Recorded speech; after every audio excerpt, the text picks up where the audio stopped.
오늘 말씀 우리 잠언 15장 1절에서 4절입니다. 잠언서 15장 1절에서 4절. 유순한 대답은 분노를 쉬게 하여도 과격한 말은 노를 격동하느니라. 지혜 있는 자의 혀는 지식을 선히 베풀고 미련한 자의 입은 미련한 것을 쏟느니라. 여호와의 눈은 어디서든지 악인과 선인을 감찰하시느니라. 온순한 혀는 곧 생명나무지만 배역한 혀는 마음을 상하게 하느니라. 아멘. 우리는 잠언서를 통해서 지혜로운 자와 미련한 자에 대해서 계속 상고하고 있습니다. 근데 이 지혜로운 자와 이 미련한 자의 많은 특징들이 있는데 그 중에 하나는 뭐냐면 지혜로운 자는 사실은 잘 듣는다는 거예요. 그래서 훈계를 듣고 또 어떤 하나님의 책망을 들을 때 그것을 들을 수 있는 마음이 있는, 이게 바로 지혜로운 사람이죠. 그러나 반대로 미련한 사람의 특징은 뭐냐면 싫은 소리를 듣기 싫어하는 거예요. 약간 훈계를 듣기 싫어하는 것, 이게 미련한 마음입니다. 예를 들어서 17장 10절을 보시면, 잠언서 17장 10절에 보시면 이렇게 이야기해요. 한마디 말로 총명한 자에게 충고하는 것이 매 100대로 미련한 자를 때리는 것보다 더욱 깊이 박히느니라. 그러니까 한마디 말로 총명한 자에게 충고하는 것이 매 100대로 미련한 자를 때리는 것보다 더욱 깊이 박힌다. 그러니까 미련한 사람은 아무리 매로 100대를 때려도 들어가질 않는다. 그러나 반대로 총명한 사람의 특징은 한마디 말을 하더라도 그 충고가 그를 뒤엎어요. 그의 생각을 바꾸고 그 마음을 열어 그 말씀 앞에 서게 합니다. 이게 지혜로운 사람과 미련한 사람의 가장 큰 특징이에요. 그래서 지혜로운 사람은 여호와를 경외하고 하나님 말씀을 들으려고 하는 거예요. 자기 자신을 끊임없이 성찰하고 하나님 말씀 앞에 세우려고 하는 거예요. 자, 근데 문제는 뭐냐면 이게 특별한 어떤 나쁜 사람들만 이렇게 훈계를 듣기 싫어하는 게 아니라 기본적으로 우리 모든 인간은 아담이 타락한 이후에 우리 모든 인간들은 다 듣기를 싫어합니다. 이게 바로 원죄인 거예요. 선악의 판단 기준이 하나님께 있지 않고 나에게 있다라고 말한 게 바로 원죄인 것처럼, 그 얘기는 내 감정과 내 상황과 나의 어떤 아집 가운데 판단하고 선택하는 게 더 익숙한 거죠. 그래서 듣기를 싫어하는 거예요. 비난받기를 싫어하고요. 자, 그렇기 때문에 또 다른 차원에서의 지혜는 뭐냐면, 그러니까 한편으로는 잘 듣는 것이 지혜고 또 한편으로는 지혜란 말을 할 때에 그것을 인지하는 겁니다. 사실은 듣기를 싫어하고 비난받기를 싫어하는 인간의 본능은 사실은 이것은 누가 시키지 않아도 다 우리가 갖고 있는 거기 때문에 지혜라는 걸 알고 그걸 접근하는 겁니다. 그래서 또 다른 차원의 이야기를 오늘 하는 거예요. 15장 1절에 유순한 대답은 분노를 쉬게 하여도 과격한 말은 노를 격동한다, 이렇게 말하죠. 여기 보면 유순한 대답은 분노를 쉬게 한다. 그러니까 지금 이 지혜를 이야기하면서 유순한 대답이라고 이야기하고 있죠. 유순하다라고 하는 말은 사실은 부드럽다 이런 뜻이거든요. 그리고 이 대답이라고 하는 응답한다는 거니까 지금 내가 먼저 이야기하는 게 아니고 지금 무슨 일에 대하여 지금 반응하는 태도를 이야기하고 있는 겁니다. 근데 지금 반응하는 태도는 뭐냐면 여기 보면 그 분노를 쉬게 한다, 이 분노를 돌이킨다, 직역하면 돌이킨다는 거거든요. 그러면 지금 뭔가 이 사람이 분노하여 자기에게 지금 뭔가를 대응하고 있는 거예요. 나에게 뭔가 상대방이 분노하며 지금 흥분하며 나에게 오고 있는 겁니다. 그 어떤 상황이든, 나를 통한 어떤 오해가 있든 아니면 실제적인 내가 잘못을 했든 아니면 전혀 잘못이 없는데 이 사람 혼자 스스로 상상해서 분노해서 나에게 오든, 지금 상대방이 뭔가 나에게 분노해서 올 때 여기서 말하니까 유순한 대답을 하는 거, 부드럽게 대답하는 거예요. 그러니까 마음을 절제하고 뭔가 이 사람에게 대응을 할 때 그 사람이 분노했기 때문에 나도 똑같이 대응하는 게 아니라 그것을 부드럽게 대응하고 응답하는 걸 이야기하는 겁니다. 그래서 그 부드러운 대답, 그 부드러운 응답은 나에게 분노로 다가오는 그 사람의 분노를 돌이키게 한다. 이게 지혜다 이거예요. 사실은 이게 실력인 거예요. 이 사람이 분노했을 때 나도 함께 분노해서 같이 싸우자는 거는 쉬울 수 있어요. 그런데 그가 나에게 분노하여 다가올 때 그것을 내 마음을 절제하고 돌아보고 그걸 부드럽게 대응할 수 있는 게 바로 실력이고 그게 바로 신앙이다 라고 이야기하는 겁니다. 그게 지혜다 이렇게 말하는 거죠. 그럼 반대로 과격한 말은 노를 격동한다. 이 격동한다는 말은 원어로 말하면 이제 올린다요. 알라라고 하는 게 올라가다 이런 뜻이거든요. 그러니까 이 얘기는 뭐냐면 그 사람이 분노로 다가왔을 때 나도 똑같이 대응하면 그의 분노를 더욱더 올리는 거예요. 사실은 우리는 그래야 사실은 마음이 내가 이긴다라는 개념이 좀 있죠. 이 사람이 나에게 10의 게이지로 나에게 다가오면 나는 20, 30으로 더 화를 내서 이 사람을 주눅들게 하는 게 우리는 승리라고 생각을 하지만 성경은 그것을 미련하다라고 이야기하는 거예요. 진짜 지혜는 그가 어떤 분노를 다가왔을 때 그것을 내 감정대로 대응하지 않고 절제하며 부드럽게 응답하여 그의 분노를 사그러뜨리는 것, 이것이 바로 지혜다. 사실은 하나님이 우리에게 그렇게 대우하셨죠. 사실은 우리는 하나님을 원망하고 하나님을 오해하고 대항하며 저주하죠. 예수님을 십자가에 못 박으라, 그리고 창을 찌르고 면류관을 씌우고 그의 옷을 벗기며 조롱했지만 주님은 용서하며 부드럽게 우리를 대우하시어 우리가 구원함을 받았죠. 2절을 보면 지혜 있는 자의 혀는 지식을 선히 베풀고 미련한 자의 입은 미련한 것을 쏟느니라 이렇게 말합니다. 여기에 이제 해답이 있어요. 지혜는 물론 하나님을 아는 지식이 있는 겁니다. 바른 진리를 이야기하는 겁니다.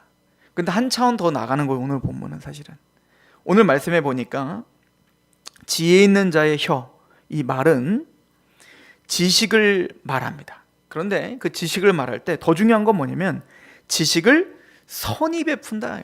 얕다부는 이 토부가 이제 좋다인데 얕다부는 좋게 하다, 선하다 이런 뜻이야. 그러니까 이걸 지금 이 지혜 있는 자의 이 말의 힘은 어디에 있냐면 지식을 이야기합니다. 그죠? 지식을 이야기하는데 그 지식을 이야기할 때 하나님의 진리를 이야기할 때 이걸 선하게 한다, 좋게 한다. 그 지식을 전달할 때 그 태도와 방법이 선하고 좋다 이거예요. 그러니까 여러분들, 나는 그런 거 못 봐. 나는 진리만 얘기해. 나는 불의를 못 참아. 나는 하나님의 것을 옳게 얘기하는 거야. 물론 훌륭한 겁니다. 그런데 중요한 건 그 진리를 어떻게 얘기하냐 이거예요. 똑같은 진리를 선포해도 그것을 들을 때 기분 나쁘게 하냐, 분노를 더 올리냐, 아니면 그 진리를 선포하더라도 그 지식을 이야기하더라도 선하게 그 사람을 사실은 살리고 그 사람을 배려하며 설득하려고 하냐, 이게 문제예요. 내 성격 알지? 나는 불의에 타협을 안 돼. 그리고 직설적으로 난 얘기해. 그게 그렇게 꼭 좋은 것만 아닌 거예요, 여러분. 신앙이란.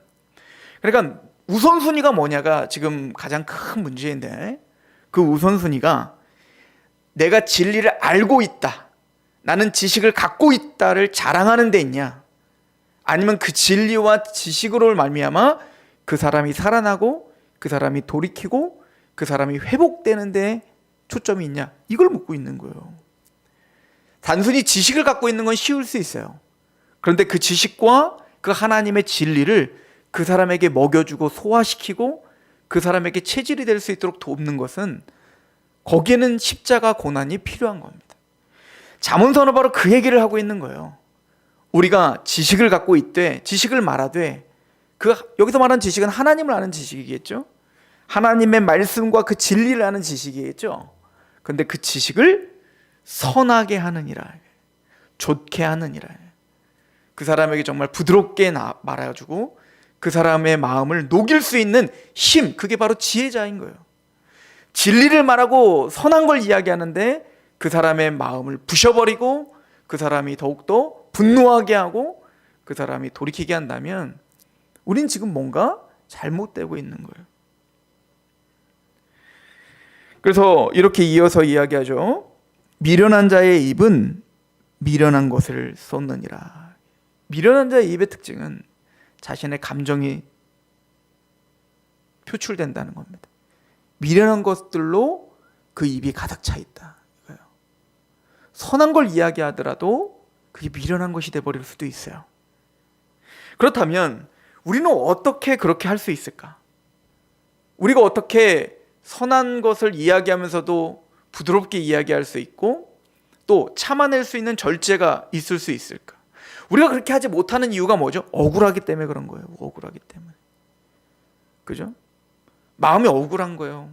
분명히 이 사람이 잘못했는데 왜 내가 이 사람한테 나한테 상처를 입혔기 때문에 내가 지금 상처를 받았는데 왜 내가 이 사람을 대우해줘야 돼? 내가 이 사람을 왜 내가 배려해줬느냐라고 하는 억울함이 우리에게 있는 거예요. 다윗이 사울에게 사실은 사울은 자기를 죽이려고 악한 말로 다윗을 사실은 모독하고 또 그 백성들에게 다윗에게 마음이 가지 않도록 헛된 소문을 내고 그리고 다윗을 봤을 때 다윗에게 창을 던지기까지 했다고요. 근데 다윗의 지혜로움은 그 사울을 향하여 부드럽게 대했다는 겁니다. 그죠? 몇 번이나 죽일 수 있는 힘이 있었고 기회가 있었어요. 근데 다윗이 어떻게 이야기를 하죠? 당신은 기름 부음 받은 자이기 때문에 나는 당신에게 창을 던지지 않습니다. 그렇다고 해서 다윗이 자기 할 말 하나도 못하는 바보라는 게 아니에요. 다윗은 할 말을 합니다. 나는 당신에게 선한 것을 베풀었는데 왜 당신은 나를 죽이려고 하십니까? 그러나 그 진리를 이야기할 때 다윗은 부드럽게 이야기할 수 있는 절제가 있었다고요. 그리고 사울은 그 말을 듣고 더 이상 대꾸할 수 없을 만큼 부끄러움이 있었죠. 다윗이 어떻게 그렇게 부드럽게 이야기할 수 있는 힘이 있었는가? 그것은 바로 그 다음 구절에 있어요. 15장 3절, 잠언서 15장 3절을 보면 여호와의 눈은 어디서든지 악인과 선인을 감찰하시네요. 하나님이 아신다는 걸 아는 거예요. 이게 지혜입니다. 내 억울함을 하나님은 아신다. 지금 내가 상처를 받고 힘들고 고통스러운 것을 하나님은 아신다. 그래서 다윗도 사울 앞에서는 자기는 사실은 담담하게 서서 부드럽게 이야기하고 있지만 하나님 앞에서는 자신의 모든 감정을 다 토로합니다. 하나님, 대적을 죽여주십시오. 하나님, 그 삼족을 멸해 주십시오. 하나님, 내가 너무 힘듭니다.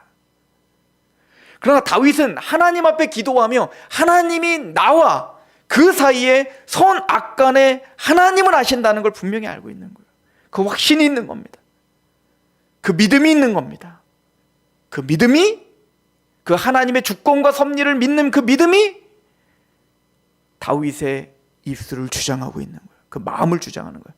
그래서 하나님을 경외하는 것, 하나님을 두려워하는 것, 하나님이 감찰하신다는 걸 알기 때문에 우리는 우리의 감정대로 대응하지 않는 힘이 거기에 나오는 거죠. 그리고 말을 부드럽게 하는 겁니다.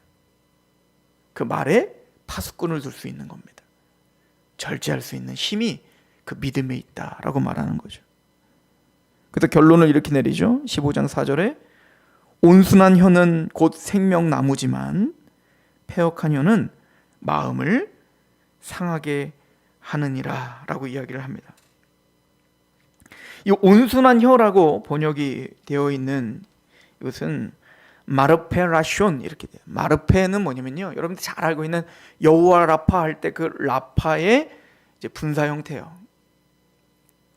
그러니까 이 라파가 뭐예요? 치료. 그러니까 한마디로 말하면 치료하는 혀, 치료하는 입, 치료하는 혀죠. 그 치료하는 혀는 생명나무다. 그 부드러운 입술, 그렇게 하나님을 경외하는 마음으로 하나님이 선악간에 감찰하는 걸 믿음으로 말미암아 분노하고 있는 그 사람 앞에 부드럽게 이야기할 수 있는 그 혀, 그 말, 그 지혜로운 자의 그 한마디는 사실은 그 혀를 뭐라고요? 치료하는 혀다 이렇게 표현하고 있다고요. 아까도 말했죠? 우리가 진리를 갖고 있습니다. 하나님을 아는 지식이 있습니다. 그 지식을 우리의 혀를 통해, 우리의 말을 통해 전달합니다. 여러분들, 우리가 갖고 있는 진리와 그 지식과 그 지혜를, 그것을 말하는 목적이 어디 있나요? 내가 하나님을 많이 안다, 너는 잘못됐다 라고 하는 것을 전달하는 데 있나요? 내가 지식이 많음을 자랑하는 데 있나요? 아니면 지금 분노하고 있고 하나님을 대적하고 있는 그들을 살리는 데 목적이 있는 건가요? 오늘 만나는 그 사람이 나를 통해, 내 혀를 통하여, 내가 알고 있는 하나님 아는 지식을 통하여 그 사람이 살아나고 회복되고 하나님 앞에 돌이키는데 목적이 있는 건가요? 아니면 너보다 내가 하나님 편이야, 내가 너보다 더 많이 성경을 알아, 내가 지식을 더 많이 갖고 있어, 이것을 증거하고 자랑하는 데 있나요? 자기 증명에 그 지식의 목적이 있나요? 아니면 지금 하나님이 원하시는 대로 그 사람이 살아나는 데 목적이 있나요? 오늘 본문은 우리에게 그것을 묻고 있는 거예요. 그래서 치료하는 혀, 그죠? 온순한 혀, 직역하면 치료하는 혀는 곧 생명나무다. 여러분들 잠언서의 생명나무에 대해서 많이 나오죠. 생명나무가 뭐죠? 복의 근원이에요. 우리를 통해 생명이 흘러가는, 생명이 전달되게 하는 그 생명의 원천이신 그리스도, 생명의 원천이신 하나님이 우리를 통하여 흘러가는 그 통로가 바로 생명나무죠. 저와 여러분들이 하나님을 믿습니다. 오늘 또 하나님의 말씀을 묵상하며 하나님을 아는 지식을 쌓아갑니다. 책을 보고 설교를 듣고 성경 공부를 하고 스스로 연구하여 하나님의 말씀을 더 깊이 알아갑니다. 그 목적이 어디 있나요? 자기 자랑, 내 신앙과 내 지식을 자랑하는 데 있습니까? 남을 비판하기 위함입니까? 아니면 치료하는 혀가 되어 생명나무와 같이 그 사람을 살리고 회복하는 데 목적이 있습니까? 유순한 대답은 분노를 쉬게 하여도 과격한 말은 노를 격동하느니라. 온순한 혀는 곧 생명나무지만 패역하는 혀는 마음을 상하게 하느니라. 오늘 저와 여러분들이 기도하며 말씀 앞에서는 그 우선순위가 분명하고 또 그 신앙의 목적이 선명하길 소망합니다. 오늘 하나님을 아는 그 지식이 사람을 살리기 위함이요, 하나님의 나라가 확장되기 위함이요, 그것을 통해서 하나님의 영광이 드러나길 원하는 그 분명한 목적이, 그 지혜의 분명한 열매가 저 여러분들에게 풍성하게 나타나길 소망합니다. 기도하겠습니다. 하나님 아버지, 하나님을 알아가기를 소망합니다. 그러나 우리가 왜 하나님을 알아가야 되는지, 그 하나님을 아는 지식을 통하여, 우리가 하나님을 경외함을 통하여 우리가 오늘 무엇을 이야기하며 살아야 되는지, 우리의 말을 통해 무엇이 증명되어야 되는지, 하나님의 사랑이요, 하나님의 은혜요, 하나님의 용납하심이요, 하나님의 나라와 영광이 우리를 통해 선포되고 그것을 통해 분노가 가라앉고 생명이 살아나며 하나님과 관계가 회복되게 하는 그런 축복의 통로로 우리의 혀를, 우리 인생을 사용하여 주옵소서. 예수님의 이름으로 감사하며 기도합니다. 아멘.